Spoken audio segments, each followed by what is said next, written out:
কথায় আছে মাছে ভাতে বাঙালি। মাছ ভাত ছাড়া যেন বাঙালির খাবার সম্পূর্ণই হয় না। ঠিক আমারও তেমনই হাল। একদিন মাছ ভাত না খেলে মনে হয় যেন কতদিন খাইনি। তো যাই হোক, আজকে আমি রান্না করব হচ্ছে পাবদা মাছ। এই পাবদা মাছ এমন একটা মাছ যেটা কোনো সবজি দিয়ে রান্নাই করা যায় না। মানে বেগুন দিয়ে রান্না করলে তাও বা একটু ঠিক লাগে খেতে, কিন্তু ওই একঘেয়েমি সর্ষে পোস্ত পাবদা এই খেতে খেতে আমিও বোর হয়ে গেছি। হ্যাঁ, মাঝে মাঝে হয়তো তেল পাবদা করা হয়, তবু এটাতে প্রচুর তেল লাগে, যেটা আমার খুব একটা ভালো লাগে না খেতে।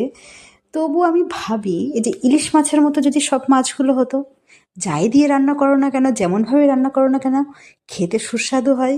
কিন্তু এই পাবদার আর গতি করতে পারি না। তো অনেক দিন ধরেই পাবদা আনা ছিল, তো ভাবলাম কি আর করব, যে কটা আছে রান্না করে নিই। আপাতত আর 1-2 মাস কোনো পাবদা বাড়িতে ওঠাবো না।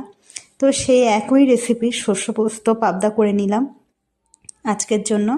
তো কী আর করা যাবে, তোমরা যদি কোনো পাবদার অন্য ধরনের রেসিপি জেনে থাকো তাহলে সবাই আমাকে কমেন্টে জানিও, আমি সেগুলোকে ট্রাই করব। তো এই ছিল আজকে আমাদের লাঞ্চের মেনু। এর সাথে আমি করেছিলাম ওলের ডাঁটা দিয়ে ইলিশ মাছের মাথা। সেই রেসিপিটাও আসছে ভেরি সুন।